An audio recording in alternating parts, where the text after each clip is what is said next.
राधे राधे, जय श्री कृष्णा। स्वागत है आपका हमारे चैनल नर्सिंग विजन में। आज हम लोग पढ़ने वाले हैं प्रोटीन का। जी हाँ, आज हम लोग पढ़ने वाले हैं प्रोटीन का पार्ट 4। ठीक है, आई थिंक पार्ट 4 या 3 ही होगा, 4 ही होगा। और आज इसका प्रोटीन का हम लोग करेंगे एंड। जी हाँ, जो भी हमारा टॉपिक है, जो भी आईएनसी के अकॉर्डिंग हमारा जो टॉपिक है, आज हम लोग उसका कर देंगे फिनिश यानी एंड। तो चलिए चालू करते हैं। और लेक्चर ज़्यादा लंबा भी नहीं होगा क्योंकि हमने ऑलमोस्ट जितना टॉपिक था मेजर वो कवर कर चुके हैं हम लोग। ठीक है, अब हम लोग आगे बढ़ते हैं। ठीक है, तो हमारा टॉपिक क्या है? हमारा आज का पहला टॉपिक है जिसका नाम है बायोलॉजिकल। क्या नाम है इसका? Biologically important compound synthesize from amino acid. Amino acid क्या था? हमने पिछले लेक्चर में पढ़ा था। ये प्रोटीन का सबसे छोटा यूनिट था। अमीनो एसिड बॉडी कैसे तोड़ रही है, कैसे ऑब्जर्व कर रही है, ये चीज़ें हमने देखी। तो वही हम देखेंगे कि इससे कौन कौन से ऐसे इंपॉर्टेंट कंपाउंड है जो सिंथेसाइज होते हैं यानी कि बनते हैं, जिससे हमारी बॉडी चलती है या फिर बॉडी की नीड होती है। ठीक है, फ्रॉम अमीनो एसिड। कोई तकलीफ तो नहीं है यहाँ तक? कोई तकलीफ होगी तो बता देना। यहाँ तक तो कोई तकलीफ होनी नहीं चाहिए। ठीक है, तो अब हम लोग आगे बढ़ते हैं। तो आगे हम लोग जब बढ़ेंगे तो हमको मिलता है एक अमीनो एसिड जिसका नाम है आपका सॉरी, हाँ, क्या नाम है उसका? जिसका नाम है आपका श्री एस्ट्रोनिन। एस्ट्रोनिन क्या नाम है? श्री नहीं, मैं श्री बोल दिया। एस्ट्रोनिन, जिस टॉपिक का नाम है एस्ट्रोनिन। एस्ट्रोनिन क्या है? आपके मन में सवाल आ रहा होगा, भैया एस्ट्रोनिन क्या है? आपने तो एस्ट्रोनिन के बारे में कुछ बताया ही नहीं है, ये है क्या? तो देखो, एस्ट्रोनिन ही यह एक अमीनो एसिड है, ये भी एक अमीनो एसिड है। ठीक है, तो ये एक अमीनो एसिड है भैया। तो किसी भी अमीनो एसिड को हम लोग एस्ट्रोनिन बोल देंगे? इसका आंसर है नहीं। मैंने आपको ये बताया था कि ये जो हमारा अमीनो एसिड होता है उसके बीच में एक कार्बन होता है। उसके बीच में क्या होता है? एक कार्बन होता है। और उस कार्बन के टर्मिनल पे क्या लगे होते हैं? COOH और ऐसे ऐसे कंपाउंड लगे होते हैं। ये हमने बताया था भैया, ये तो आपने बताया था, कोई दिक्कत की बात नहीं है। बट अभी क्या हो रहा है ये बताओ ना, ये बताओ कि अभी क्या हो रहा है। तो अभी देखो क्या हो रहा है, अभी NH2। ठीक है, ये ऐसा चीज़ें लगी है। तो इसमें क्या होता है, इस वाले टर्मिनल पे क्या लगता है? इस वाले टर्मिनल पे एक और कार्बन लगता है, एक और कार्बन लगता है और रिंग फॉर्म करता है। ठीक है, रिंग मतलब कि रिंग के बारे में आप पढ़े होंगे, नहीं पढ़े होंगे तो आप जाकर थोड़ा सा इसके बारे में पढ़ लीजिएगा ताकि आपको कोई दिक्कत ना है। और मैं क्यों नहीं पढ़ा रहा हूँ, अगर ये पढ़ाने बैठ जाऊँगा तो पूरा हमारा लेक्चर इसी में चला जाएगा। ठीक है, ऐसे रिंग फॉर्म होता है। ठीक है, और ये जो रिंग फॉर्म होता है ऐसे और ऐसे, ये जो रिंग फॉर्म होता है इसी को, ये टोटल जो स्ट्रक्चर है, ये हमारा स्ट्रक्चर किसका है? ये स्ट्रक्चर हमारे एस्ट्रोनिन का है। ये जो स्ट्रक्चर है ये हमारा स्ट्रक्चर किसका है? एस्ट्रोनिन का है। ठीक है, तो एस्ट्रोनिन मतलब समझ गए, ये अमीनो एसिड का एक टाइप है एस्ट्रोनिन। अब एस्ट्रोनिन भैया हमको पता चल गया एस्ट्रोनिन है क्या। तो अब देखो एस्ट्रोनिन है क्या ये तो समझ गए। बट ये हमारे बॉडी में करता क्या है? तो ये हमारे बॉडी में क्या काम करता है? ये हमारे बॉडी में करता है न्यूरो ट्रांसमिशन का काम। ठीक है, तो इसको हम लोग क्या बोल देंगे? इसको हम लोग बोल देंगे न्यूरो ट्रांसमीटर। ठीक है, इसे हम लोग, अगर आप चाहो तो इसे एस्ट्रोनिन को ये भी लिख सकते हो, यह एक न्यूरो ट्रांसमीटर है। तो आप न्यूरो ट्रांसमीटर बोल रहे हो तो इसका मतलब ये है कि आप इसका काम बता रहे हो। ये क्या करता है? ये न्यूरॉन में ट्रांसमीटर का काम करता है। और आप ये बताओगे एस्ट्रोनिन जो है वो अमीनो एसिड का टाइप है, मतलब कि उसकी जो जन्म कहाँ हुआ, क्या है, सारी चीज़ें आप ये बता दे रहे हो। ठीक है, तो यहाँ पे सारी चीज़ें क्लियर होगी, घबराने की तो कोई बात है ही नहीं क्योंकि ज़्यादा बड़ा टॉपिक है भी नहीं उतना। ठीक है, एस्ट्रोनिन अब ये क्या करता है? एस्ट्रोनिन का क्या काम है? जो क्या करता है एस्ट्रोनिन का काम है, ये क्या करता है? इसका काम है मूड और स्लीपिंग और एडेप्टन और मेमोरी को नियंत्रण बनाना। यानी कि इसको हम ये भी लिख सकते हैं कंट्रोल। क्या लिख सकते हैं इसको एक और चीज़ हम लोग लिख सकते हैं। क्या लिखेंगे? इसको एक और चीज़ लिख लेंगे हम लोग। तो उसको हम लिख सकते हैं ये क्या करता है? ये कंट्रोल करता है। किसको कंट्रोल करता है भैया? कंट्रोल किसको करता है? मूड। ठीक है, और किसको करता है? स्लीप, कितने बजे सोना है। भैया स्लीप को तो कोई और करता है। तो मैं बता रहा हूँ, आप एस्ट्रोनिन को याद रखिए। अब भी फर्दर जब हम इसके आगे बढ़ेंगे तो आपको पता चल जाएगा जो आपके मेमोरी में है। तो मेमोरी, ठीक है, ये इन चीज़ों को क्या करता है, कंट्रोल करता है। कौन करता है, हमारा एस्ट्रोनिन जो है हमारे स्लीप, मूड और मेमोरी का ख्याल रखता है, इसको नियंत्रण करता है। तो देखो फंक्शन इसका क्या है, फंक्शन इसका है मूड कंट्रोल, स्लीपिंग को रेगुलेट करके रखना, और अडेप्टर, अब जो अडप्ट कर रहे हैं उसको कंट्रोल करना, और क्या करना, और सारी चीज़ें करना। अगर जे एस्ट्रोनिन की डिफिशियंसी आई, एस्ट्रोनिन की डिफिशियंसी आई, यहाँ तक तो क्लियर। अब हम लोग कहाँ पर आगे जाते हैं, ठीक है, यहाँ पे तो पुराना ही चीज़ है, ठीक है। तो हम लोग यहाँ पे क्या देखते हैं, एस्ट्रोनिन की डिफिशियंसी, ठीक है। तो हेडिंग क्या होगा हमारा, हेडिंग है हमारा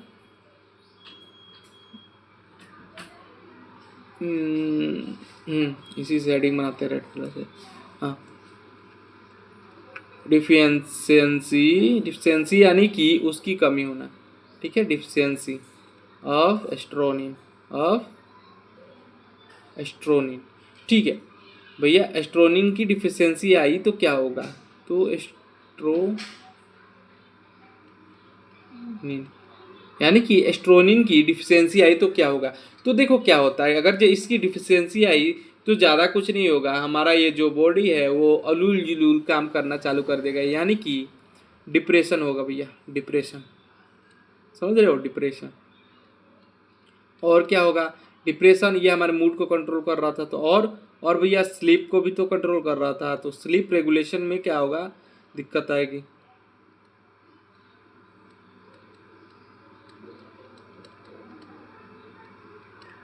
स्लीप रेगुलेशन डिस्टर्ब, और क्या होगा, डिप्रेशन होगा, स्लीप रेगुलेशन डिस्टर्ब होगा, और क्या होगा, और भैया एंजाइटी होगी। जब डिप्रेशन हो रहा है तो क्या होगा, एंजाइटी होगी, ठीक है। एंजाइटी यानी कि घबराहट, चिंता, ठीक है, ये होनी चालू हो जाएगी जब हमारे अंदर सेरोटोनिन का डिफिशियंसी होता है, यानी कि उसकी कमी होती है, ठीक है। अगर ये सेरोटोनिन का जो ये मतलब कि एक्सेसिव हो जाए तो क्या कुछ हो सकता है, तो इसका आंसर है जी हाँ। मतलब कि इसको बैलेंस में रहना बहुत जरूरी होता है। ये एक अमीनो एसिड का टाइप है। अब अमीनो एसिड जो हमारे बॉडी में जानता है कैसे ऑब्जॉर्ब हुआ, कैसे बना, ये सारी चीज़ें हमने देखी। बट अमीनो एसिड का एक टाइप क्या करता है, और अमीनो एसिड करते क्या है हमारे बॉडी में, हम वो आज देख रहे हैं। और आज हम लोग चैप्टर तो एंड करने वाले ही हैं, ठीक है। तो इसमें कोई दुराई नहीं है। और देखो डिफिशियंसी देखी, बट ये हमने क्या, आपने कोई, आपके मन में सवाल आया होगा कि अगर ये कम हो तो ये होगा, तो एक्सेसिव हो जाए यानी कि ज़्यादा हो जाए तो क्या होगा। तो अगर ये ज़्यादा हो जाए तो क्या होगा हमारे साथ, अगर ये ज़्यादा हो जाए तो क्या होगा, हाई बीपी, ठीक है, क्या होगा, हाई बीपी। और क्या होगा, और हमारा हमको रेस्टलेस फील होगा। रेस्टलेस यानी कि हम लोग अपने आप को हमेशा थका थका महसूस करेंगे। क्या फील होगा हम लोग को, रेस्टलेसनेस, ठीक है, ये हमको फील होगा। किसके वजह से, जब हमारे पास ये ज़्यादा हो जाए, एक्सेसिव हो जाए, बहुत ज़्यादा बढ़ जाए, इसके कारण हमें ये फील होगा, ठीक है भैया, कोई दिक्कत वाली बात नहीं है। बट आपने एस्ट्रोनिन बताया, बट ये नहीं बताया कि एस्ट्रोनिन आया कहाँ से। एस्ट्रोनिन तो आया कहाँ से ये बताया नहीं, तो उसे हम लोग देख लेते हैं कहाँ से आया ये। तो कहाँ से आया देखने से पहले हम लोग को क्या देखना पड़ेगा, हम लोग को देखना पड़ेगा एक प्रोसेस, और उस प्रोसेस को देखते हैं हम लोग। चलिए हम लोग कहाँ पीछे हटते हैं भैया, किसी भी चीज़ में। तो हमारे पास क्या है, हमारे पास है एक आपका ट्राइप्रोफेन है। ट्राइप्रोफेन को एक एंजाइम आता है और क्या करता है, चेंज कर देता है। उस एंजाइम का नाम है हमारा हाइपर ऑक्सो ट्राइप्रोफेन,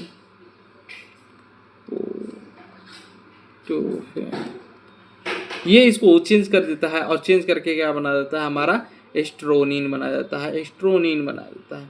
तो ये इसका सिंथेसिस है, कैसे बन रहा है ये चीज़ है। डिफिशियंसी भी बता दी हमने। अब हम लोग आ जाते हैं कहाँ पे, अब हम लोग आ जाते हैं मेलोटीन पे, ठीक है। तो हम लोग अगले टॉपिक पे आते हैं जिसका नाम है मेलोटीन, ठीक है। मेलोटीन, अब जो ये मेलोटीन है ये कैसे बनता है, ये बनता है हमारे एस्ट्रोनिन से। एस्ट्रोनिन से क्या बनता है, हमारा बनता है मेलोटीन, ठीक है, मेलोटीन। हाँ भैया अभी याद आ गया, मेलोटीन तो कंट्रोल करता है हमारे नींद को। तो अरे भाई साहब आप देखो यहाँ पे, इसको कौन बना रहा है, इसको बना रहा है हमारा, कौन बना रहा है, इसको बना रहे हैं हमारे भाई साहब सेरोटीन। यानी कि सेरोटीन हमारे ये जो बना रहे हैं उससे बन रहा है मेलोटीन। मेलोटीन किसको कंट्रोल करता है, स्लीप को। स्लीप साइकिल है, बायोलॉजिकल क्लॉक है, ऐसा कुछ तो हमने पढ़ा था मेलोटीन के बारे में। तो ये मेलेटोनिन को ही बनाता है हमारा सेरोटीन। अब सेरोटीन जो है वो मेलेटोनिन को बना रहा है, ठीक है। यानी कि सबसे पहले बनेगा हमारा ट्रोपिन। ट्रोपिन भी एक अमीनो एसिड का टाइप है और इसमें छेड़छाड़ करके हमारे हाइड्रोक्सी ट्राइपोफेन इसमें छेड़छाड़ करके इसको एस्ट्रोनिन बना देंगे और एस्ट्रोनिन जो है वो मेलेटोनिन बना देगा। अब ये सारी चीज़ें कहाँ पे होती है, ये सारी चीज़ें कहाँ पे हो रही है, ये सारी चीज़ें, ये प्रक्रियाएं हो रही है हमारे कहाँ पे हो रही है, ये सारी चीज़ें और ये प्रक्रियाएं हो रही है हमारे पीनल ग्लैंड में। कहाँ पे हो रही है, पीनल ग्लैंड। पीनल ग्लैंड कहाँ पे हो रही है, पीनल ग्लैंड में। ये सारी चीज़ें कहाँ पे हो रही है, पीनल ग्लैंड में ये सारी चीज़ें हो रही है। तो इस बात का ध्यान रखेंगे, सेरोटीन से मेलेटोनिन बना तो वो कहाँ पे बना, हमारे पीनल ग्लैंड में। अब हम लोग पढ़ लेते हैं मेलेटोनिन का काम क्या है। तो मेलेटोनिन का वर्क फंक्शन देखते हैं। मेलेटोनिन तो बन गया भैया सेरोटीन से, हमने देख लिया, ठीक है, बट इसका काम क्या है ये भी तो बताते जाओ। तो देखो उसके लिए तो हम लोग हेडिंग डालेंगे। क्या हेडिंग डालेंगे, हमारा हेडिंग क्या है, मेलेटोनिन, ठीक है, मेलेटोनिन, ठीक है। तो मेलेटोनिन क्या है, यह स्लीपिंग हार्मोन है, यह हार्मोन है। हार्मोन यानी उसको हम बोलते हैं कि यह एक मैसेज एक जगह से दूसरी जगह पर जो केमिकल ले जाता है उसे हम लोग हार्मोन बोल देते हैं, जिसके रिलीज और अनरिलीज से हमारे बॉडी में चेंजेस आते हैं, ठीक है, उसको हम लोग बोल देते हैं हार्मोन। तो वैसे ही मेलेटोनिन जो है वो क्या है, मेलेटोनिन भी एक हमारा जो है वो क्या है, यह एक स्लीपिंग हार्मोन है। ये क्या है, देखो मैं पी बनाने को तो डी बना रहा हूँ, स्लीपिंग हार्मोन है। ये भी एक स्लीपिंग हार्मोन है, कोई दिक्कत की बात ही नहीं है। जब ये स्लीपिंग हार्मोन है तो ये सिंथेसाइज क्या करता है, ये सिंथेसाइज क्या करता है, मतलब सॉरी सॉरी सॉरी सॉरी मैं सिंथेसाइज तो बता ही दिया था आपको। ट्रोफिन से आपका एस्ट्रोनिन, एस्ट्रोनिन से आपका मेलोनिन। अब मेलोनिन, अब इसका साइड कहाँ पे है, इसका साइड पीनल ग्लैंड में है। ये चीज़ें ठीक है भैया। अब इसका फंक्शन बता दो, फंक्शन बता देते तो काफ़ी मज़ा आ जाता। तो यहाँ पे हमारा हेडिंग क्या है, यहाँ पे हेडिंग होगा हमारा फंक्शन, यानी कि इसका कार्य क्या है। ये जो हमारा मेलेटोनिन है इसका कार्य क्या क्या है, तो इसके बारे में तो लगभग सारे लोग जानते होंगे, क्योंकि जब भी हमारे दोस्तों के बीच हमारा डिबेट होता है, जब डिबेट होता है तो हमारा पहला क्वेश्चन होता है, चल बेटा ये बता दे कि स्लीपिंग हार्मोन कौन सा है, बायोलॉजिकल क्लॉक कौन सा है, ये सारी चीज़ें हम लोग पूछते हैं। तो वैसे ही मेलेटोनिन है, तो मेलेटोनिन क्या है, मेलेटोनिन हमारा क्या है, स्लीपिंग हार्मोन है। ये स्लीपिंग वेक साइकिल बनाता है, स्लीपिंग और वेकअप, यानी कि केवल सुलाता ही नहीं है, कब आपको जगना है, कब आपको उठना है, क्या आपके सर में या फिर शरीर में क्या कोई अलार्म फिट है, कोई मतलब कि घड़ी फिट है। इसका आंसर है नहीं, कोई अलार्म और घड़ी फिट तो नहीं है भैया, पर फिर भी हम अगर हम सोच के सोएंगे या फिर हमको ऐसा लगता है कितने टाइम पे उठ जाना चाहिए तो हम उठ जाते हैं। तो वो सारा खेल होता है हमारे मेलेटोनिन भैया का। ये हमारे जो हैं ये समय के साथ चलते हैं, ठीक है। और इसको हम लोग क्या बोल सकते हैं, इसको हम लोग बायोलॉजिकल क्लॉक भी बोल सकते हैं, ठीक है, इसको हम लोग बायोलॉजिकल क्लॉक भी बोल सकते हैं। आज से मान लो कि 500-600 साल पहले जब हमारे पास घड़ियां नहीं होती थी तो हम लोग लगभग एक अंदाजे पे चलते थे। कुछ लोग बोलते हैं कि वो जो 3 स्टार हैं, थ्री पे मतलब कि जो पेयर है स्टार है, 3 पेयर स्टार हैं, उनसे देख के टाइम बताते थे। बट जो कुछ लोग थे कि जिनको अपने आप पता चल जाता था, वो किसका काम है, मेलेटोनिन का काम है। ये जो हमारे शरीर में डेवलप हुआ है वो समय के साथ डेवलप हुआ है। उसके बाद से एंटीऑक्सीडेंट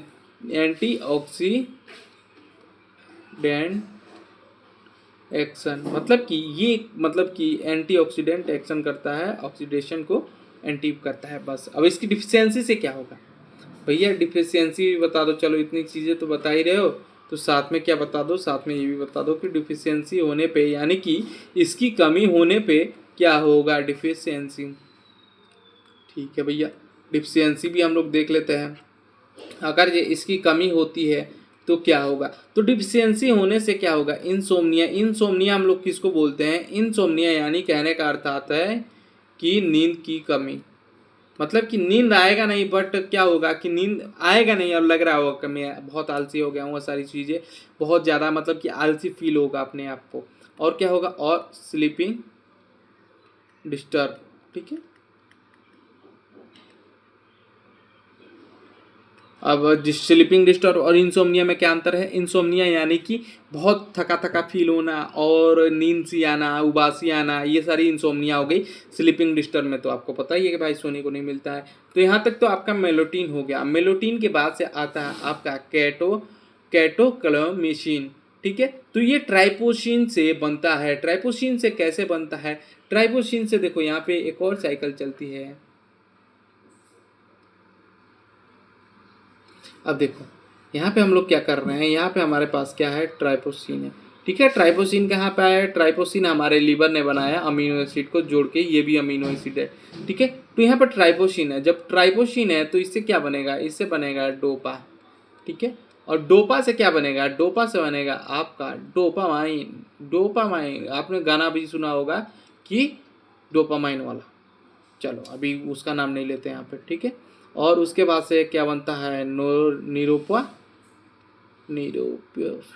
निरोपोफिन, ठीक है। निरोपोफिन क्या बना? निरोपोफिन। और निरोपोफिन के बाद से बनता है आपका इपोनी इपोनेफ्रेन इपोनेफ्रेन इपोनेफ्रेन इपोनेफ्रेन आपका क्या बना? इपोनेफ्रेन। तो देखो यहाँ पे हम देख रहे हैं कि ये जो हमारा ट्रायोसिन है, ये ट्रायोसिन क्या कर रहा है? ये ट्रायोसिन 3 केमिकल यानी कि 3 हार्मोन्स को रिलीज कर रहा है। इनको मैं हार्मोन इसलिए बोल रहा हूँ क्योंकि अब इसका यूज हो जाएगा, ठीक है। पहला कौन सा हार्मोन है? पहला हमारा डोपामाइन है, ठीक है। उसके बाद से आपका नीरोपोफेरिन है, ठीक है। नीरोपोफेरिन है। उसके बाद से इपोनोफ्रेरिन है।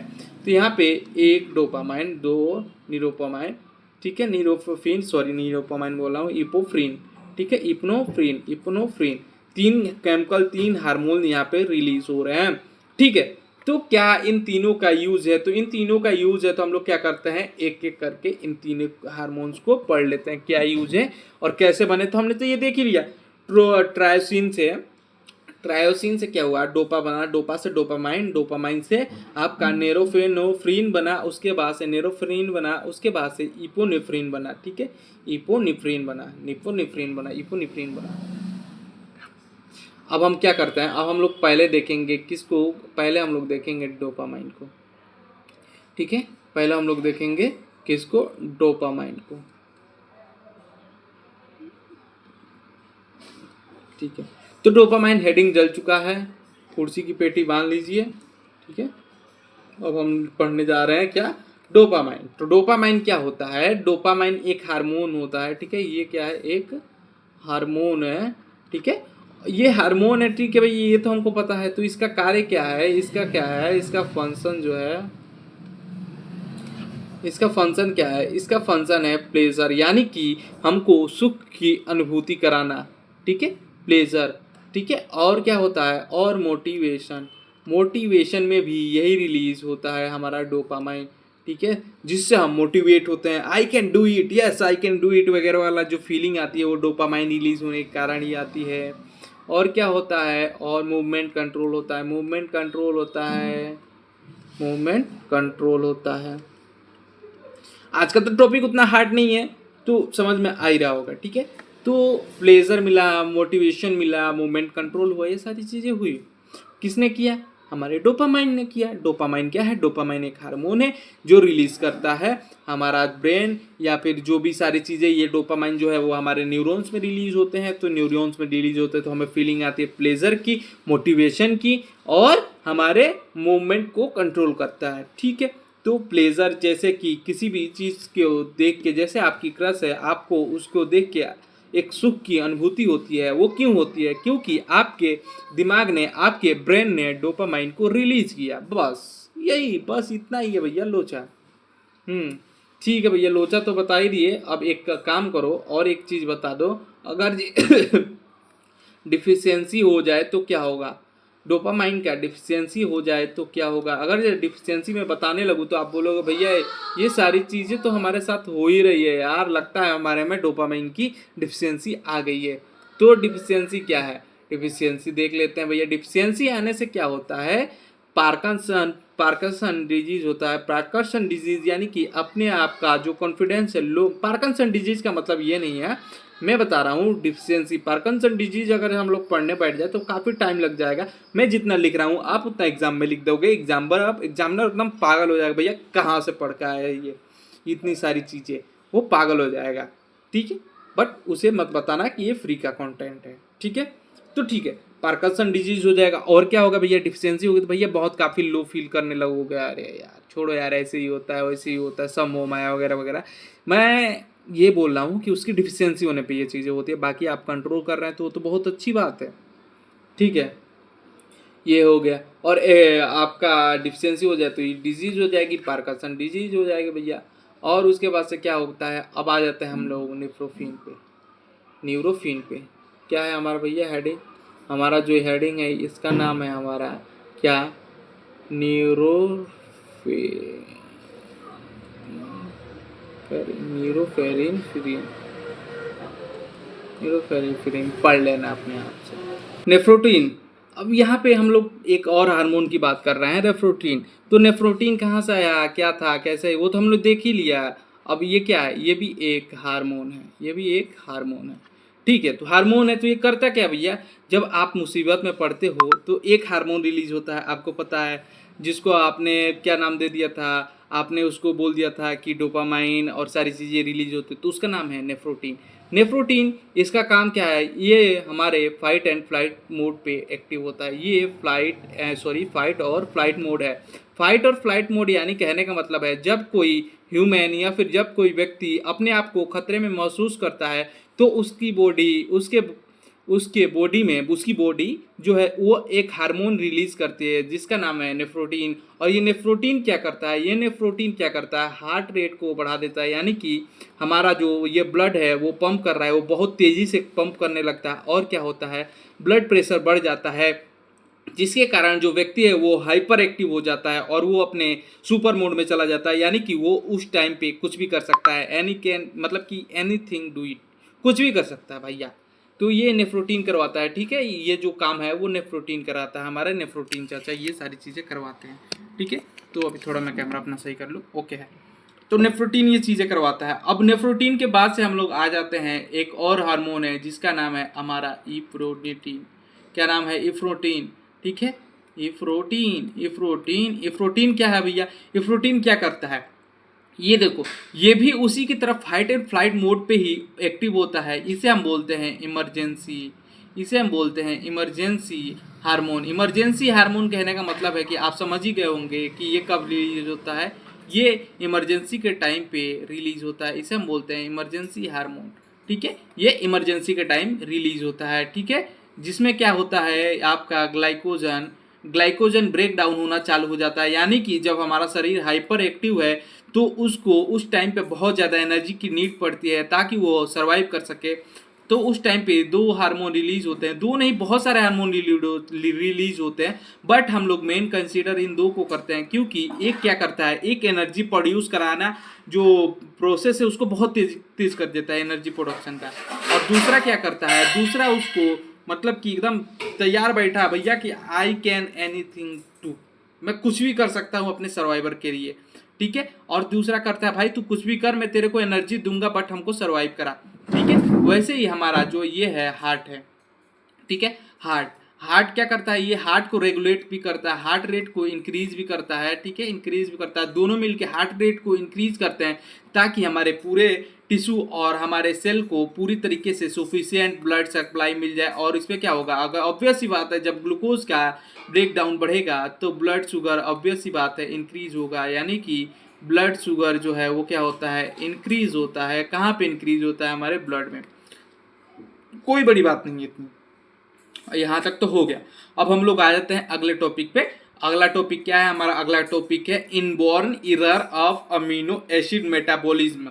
इनबॉर्न यानी कि पैदा होते टाइम कुछ ऐसी डिफिशियंसी होती है, कुछ ऐसे मतलब कि एरर आते हैं जिस टाइम पे क्या होता है, हमारा जो अमीनो एसिड है उसका मेटाबॉलिज्म गड़बड़ा जाता है।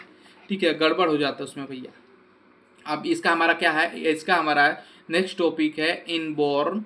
इनबॉर्न पैदा होते टाइम पे क्या होता है, कुछ मैकेनिज्म हमारा क्या हो जाता है, एरर करने लगते हैं, यानी कि समझो कि सारी चीज़ें तो सही सही होगी नहीं ना, उसमें गड़बड़ होगा तो क्या होगा, उस टाइम पे गड़बड़ होगा तो क्या होगा। वही हम लोग देख रहे हैं कि अगर जे पैदा होते टाइम पे अमीनो एसिड का मेटाबॉलिज्म गड़बड़ा जाए तो क्या होगा, मेटाबॉलिज्म थोड़ा सा उसमें से गड़बड़ हो जाए तो क्या होगा, मेटाबॉलिज्म थोड़ा गड़बड़ हो जाए तो क्या होगा। तो देखो इसमें क्या होता है, सबसे पहले क्या चीज़ गड़बड़ हो सकती है तो उसको हम लोग देखते हैं। तो पहला हमारा क्या गड़बड़ हो सकता है, उसे हम लोग बोलते हैं फेन फेनोकेनेटो यूरिया, फेनोकेनेटो यूरिया। ठीक है, अब फेनोकेनेटो यूरिया को हम लोग शॉर्टकट में PKU बोलते हैं, PKU फेनोकेनेटो यूरिया। ये सबसे ज़्यादा इंपॉर्टेंट होता है। इसका कॉज क्या होता है, फेनोकेनेटो हाइड्रो ऑक्सलाइज डिफिशियंसी, यानी कि क्या होता है, जो ये आपका फेनाइल है वो ट्राइसिन बनाता है, लेकिन आपके इसमें क्या होता है, ये रिएक्शन ही नहीं होता है। क्यों नहीं होता, क्योंकि ये आपका एंजाइम प्रोड्यूस ही नहीं होता। अब मैं क्या बोल गया, आपको कुछ समझ में आया नहीं होगा, ये मेरे को पता है। अब हम इसको अच्छे से समझने की कोशिश करते हैं। पैनक्रियाटिक यूरिया, पैनक्रियाटिक यूरिया ये एक बहुत ज़्यादा इंपॉर्टेंट रिएक्शन है, या फिर बोल लीजिए बहुत ज़्यादा इंपॉर्टेंट अमीनो एसिड है। अब इसमें क्या होता है, इसमें देखो नॉर्मल प्रक्रिया में क्या होता है, हमारे नॉर्मल प्रक्रिया में क्या होता है, फेनाइल से क्या होता है, फेनाइल से क्या होता है, ट्रायोसिन बनता है। भाई ट्रायोसिन से तो सारी चीज़ें होती है, आपने भैया बताया था। बट अब ट्रायोसिन जो है वो बनता किससे, ट्रायोसिन जो है हमारा बनता है फेनालाइन से, और फेनाइल से क्या बनता है हमारा ट्रायोसिन। तो अब ये क्या होता है, ये जो ट्रायोसिन बन रहा है इसको बनाने के लिए एक एंजाइम चाहिए होता है। ठीक है, एक एंजाइम चाहिए होता है, जिस एंजाइम का क्या नाम है, जिस एंजाइम का नाम है फेनाइल। ठीक है, फेनाइल हाइड्रो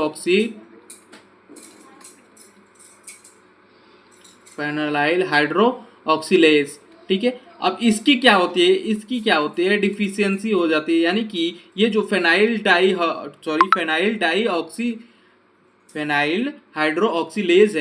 हाइड्रोक्सिलेज है, इसकी क्या होती है, इसकी डिफिशियंसी आ जाती है, यानी कि इसकी कमी हो जाती है। जब इसकी कमी हो जाएगी तो ऑटोमेटिक धीरे से, कहने की बात ही नहीं है, इसमें क्या होगा भाई, जब इसकी डिफिशियंसी हो जाएगी अपने आप क्या होगा, अपने आप से क्या होगा, हमारा ये जो ट्रायोसिन है, ये जो हमारा ट्रायोसिन है, इसकी क्या होगी, डिफिशियंसी हो जाएगी, बन ही नहीं पाएगा। ठीक है, अब ये बन ही नहीं पाएगा तो इसका क्या होता है, इसका सिम्टम क्या होता है कि भाई हमको पता कैसे चलेगा कि ये चीज़ें हमारी बन नहीं रही है।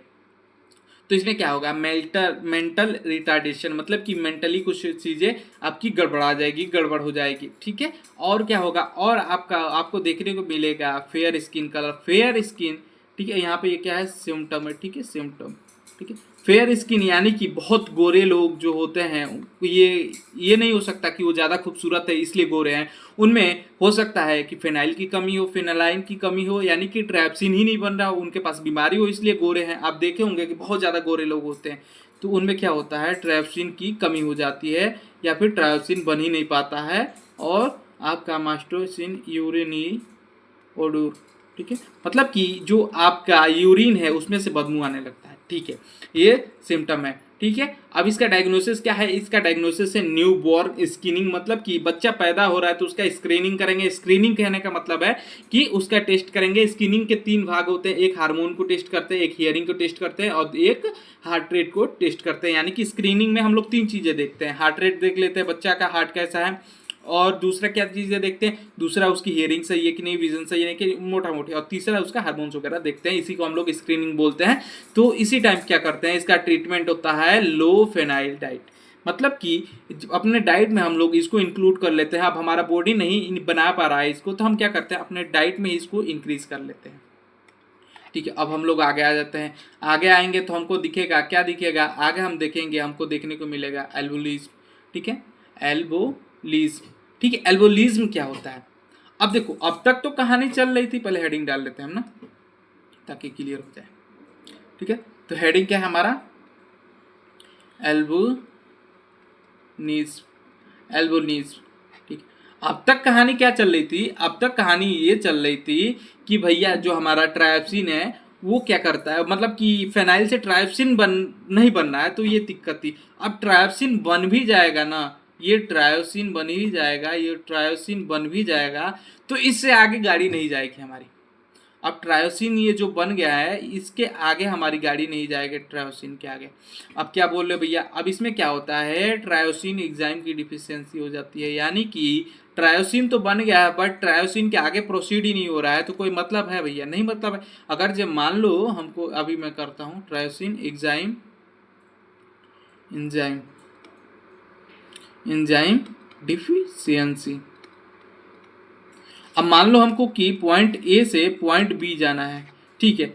हमारा जो नेफ्रोनेटिक था उसमें हम लोग क्या कर रहे थे, हम लोग स्टार्ट ही नहीं कर रहे थे, बट एलोलिन में क्या हो रहा है, हमको पॉइंट ए से पॉइंट बी जाना है, उसके लिए हमको पॉइंट अल्फा तक जाना पड़ेगा, अल्फा तक ही जा रहे हैं और अल्फा के आगे हम लोग नहीं जा रहे हैं, तो क्या कोई फायदा होगा, नहीं फायदा होगा भाई, क्योंकि हम लोग तो पॉइंट बी तक जाना था ना हमें, तो बट हम अल्फा तक ही जा रहे हैं। अल्फा क्या है, पॉइंट बी से इधर ही है, यानी कि ट्रायोसिन की एंजाइम की डिफिशियंसी होती है, यानी कि अब क्या होगा, अब मेलाटिन नहीं बनेगा, मेलोटिन ही नहीं बनेगा। इसमें क्या होता है, इसमें मेलोटिन की डिफिशियंसी आ जाती है, इसमें क्या होता है, मेलोटिन ही की डिफिशियंसी आ जाती है। इसमें क्या होता है, ट्रायोसिन एंजाइम नहीं बनता, जिसके कारण क्या होगा, अब जिसके कारण ये आपका मेलोटिन नहीं बनेगा, ठीक है। मेलोटिन नहीं बनेगा तो हमने पढ़ा था भाई, मेलोटिन का तो बहुत सारा काम है। मेलोटिन तो हमारे बॉडी की एक घड़ी है भाई, बायोलॉजिकल वॉच है, सोने में मदद करती है, उठने में मदद करती है। अब मेलोटिन ही नहीं बन रहा है और बॉडी के मूवमेंट में भी हेल्प करती है, तो ये सारी चीज़ें नहीं होगी। क्यों नहीं हो रही है भाई, क्योंकि हमारे अंदर एल्बोशीमिया हो गया है, यानी कि ट्रायोसिन एंजाइम की डिफिशियंसी आ गई है हमारे बॉडी के अंदर। जैसे कि हम पढ़ते हैं कि हमारे बॉडी में क्या हो गया, हमारे बॉडी में डायबिटीज़ हो गया, तो क्या डायबिटीज़ क्यों हो रहा है, इंसुलिन नहीं बन रहा है, वैसे ही हमें एल्बुलिन हो रहा है, यानी कि ये क्यों हो रहा है, क्योंकि ट्रायोसिमिया एंजाइम जो है उसकी डिफिशियंसी आ गई है। अब हम लोग आगे आ जाते हैं अगले डिजीज़ पे, ठीक है। तो अगला डिजीज़ देखते हैं, तो अगला डिजीज़ क्या कहता है, अगला डिजीज़ का क्या नाम है, तो उसका नाम है हमारा एल्कोपेटो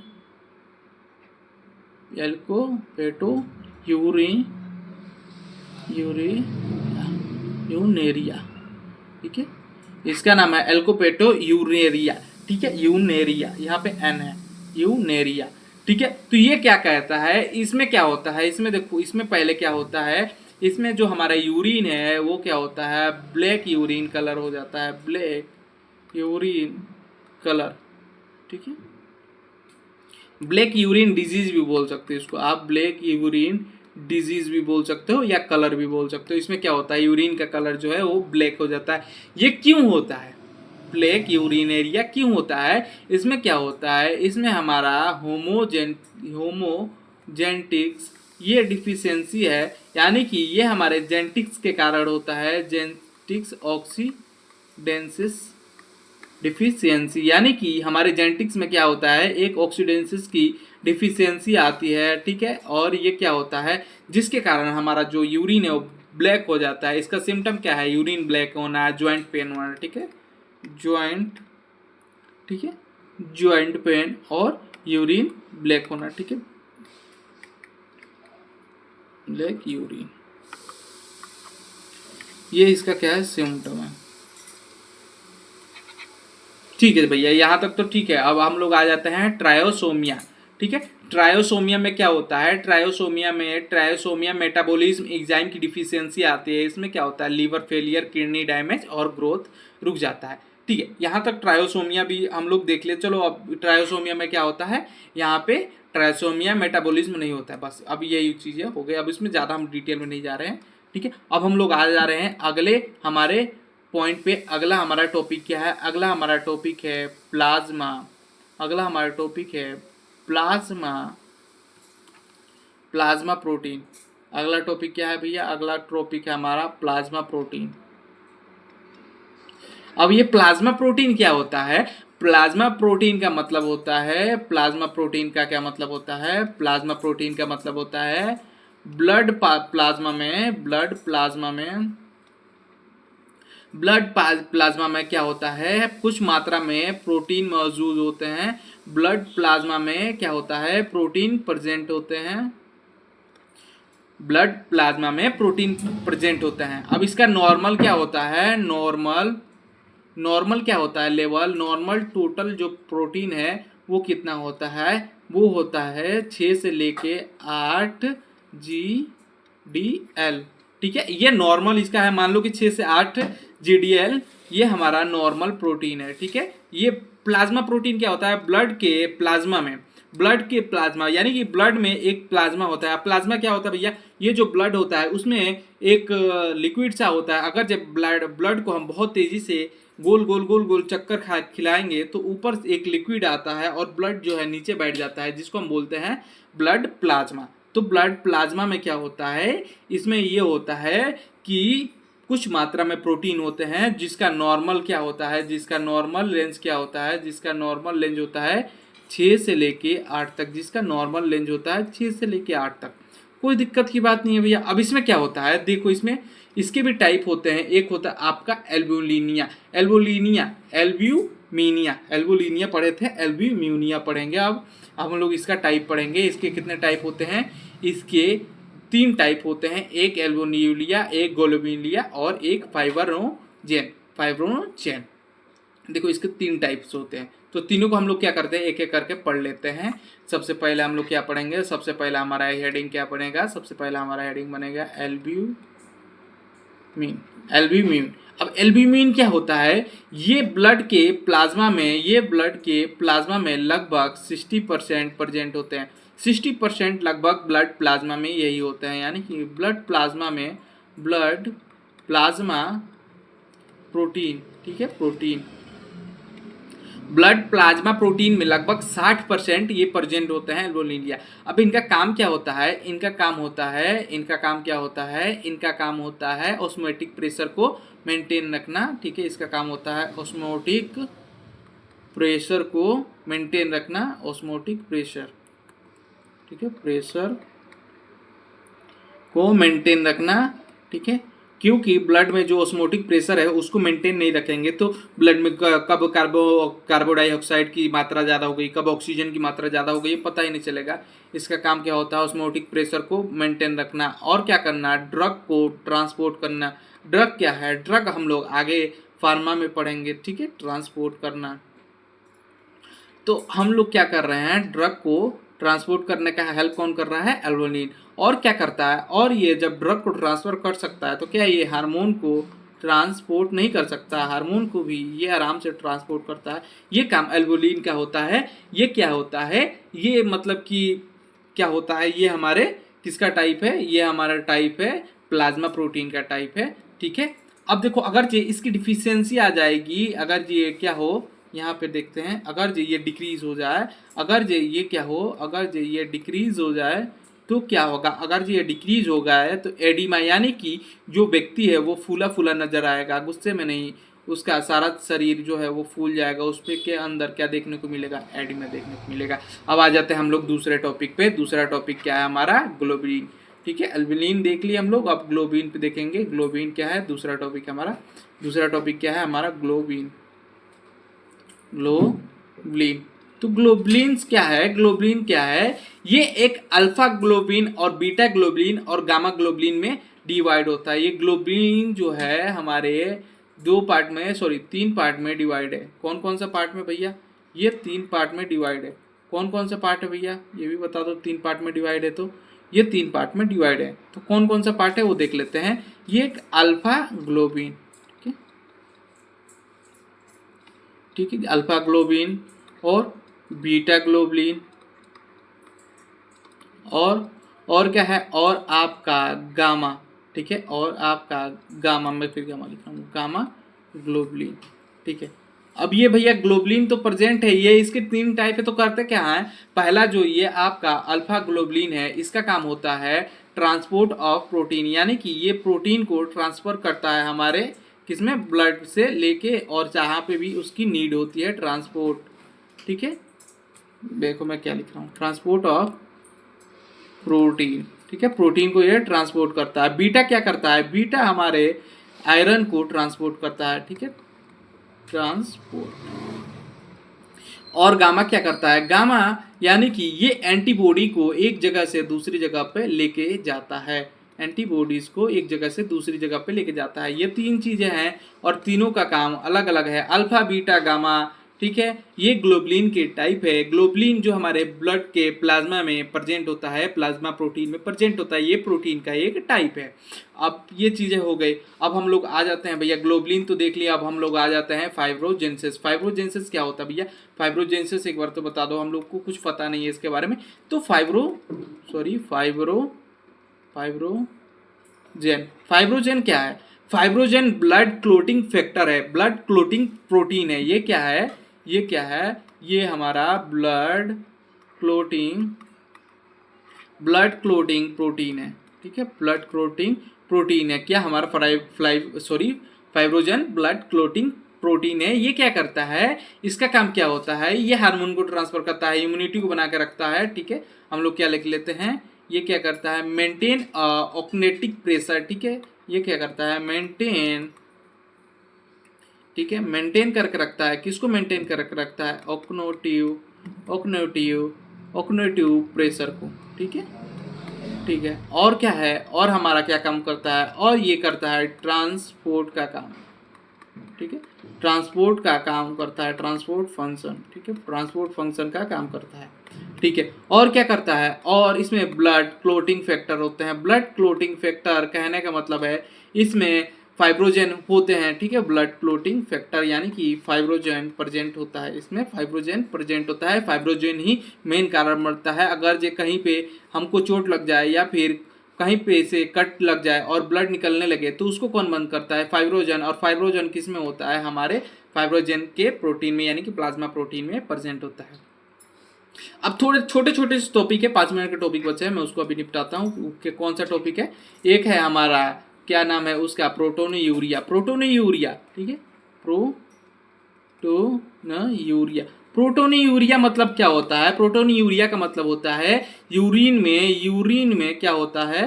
प्रोटीन आने लगता है, यानी कि हमारा जो प्रोटीन है वो यूरिन में बाहर नहीं जाता है। बट क्या होता है? प्रोटोनयूरिया एक डिजीज है या फिर एक बीमारी है। उसमें क्या होता है? इसमें हमारा यूरिन जो है वो बाहर जाने लगता है बॉडी से। इसका कॉज क्या हो सकता है? रीनल सिस्टम फेलियर में क्या हो सकता है? हमारा ग्लोम्युलर नेफ्रोइटिस, यानी कि इसमें क्या होता है? ग्लोब्यूल्स जो होते हैं, ऐसे आपने पढ़ा होगा एक ढांचा, उसमें क्या होता है? इन्फ्लामेशन आ जाती है। ठीक है, यही है आपका प्रोटीनयूरिया। जब कोई पूछे तो आप बोल देना कि यूरिन में प्रोटीन आ रहा है, उसे हम लोग बोल रहे हैं प्रोटीनयूरिया। उसके बाद से हाइपोप्रोटीनिया, हाइपोप्रोटोनीमिया। यहाँ पे हाइपोप्रोटोनीमिया क्या होता है? हाइपोप्रोटोनीमिया का मतलब होता है ब्लड में, हाइपो मतलब कि आपको पता ही है यानी कि कम होता है, यानी कि ब्लड में क्या होता है? प्रोटीन का मात्रा जो है वो कम हो जाता है। इसे हम लोग हाइपोप्रोटोन्यूरिया बोलते हैं। कॉज क्या हो सकता है? कॉज इसका माल न्यूट्रिशन हो सकता है। माल न्यूट्रिशन कहने का मतलब है खाने की कमी। दूसरा क्या हो सकता है? लीवर डैमेज हो सकता है। और क्या हो सकता है? और हमारा किडनी डिजीज हो सकती है, प्रोटीन लॉस हो सकता है, ये सारी चीज़ें होती है। ठीक है, अगर ये चीज़ें मेंटेन ना की जाए तो हमें फिर से एडिमा का सामना करना पड़ेगा, यानी कि सूजन का। ठीक है, अब हम लोग आ जाते हैं नेक्स्ट डिजीज पे। नेक्स्ट डिजीज क्या है हमारा?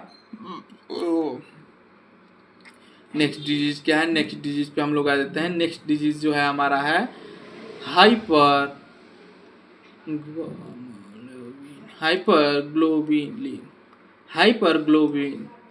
हाइपोग्लोबिनिया का मतलब होता है कि गामा ग्लोबुलिन जो है वो बहुत बढ़ जाता है। अभी हम लोग पढ़े थे गामा ग्लोबुलिन के बारे में। यहाँ पे क्या होता है? गामा, इसको हटा दो, इसको गामा ग्लोबुलिन जो है क्या होता है? बहुत ज़्यादा इंक्रीज होता है। गामा ग्लोबुलिन का बहुत ज़्यादा बढ़ना, इसे हम लोग बोलते हैं हाइपर प्रोटोग्लोमिया। ठीक है, ये क्यों होता है? टीबी के कारण होता है, यानी कि ट्यूबरकुलोसिस के कारण होता है। ठीक है, ये इसका सिम्टम था। अब हम लोग यहाँ पे आ चुके हैं ख़त्म करने के कगार पे। ये ख़त्म ही हो गया मान लो कि। ठीक है, आपका यहाँ पे ख़त्म होता है प्रोटीन। ठीक है, तो आज के लिए इतने ही रहने देते हैं। राधे राधे, जय श्री कृष्णा, थैंक यू।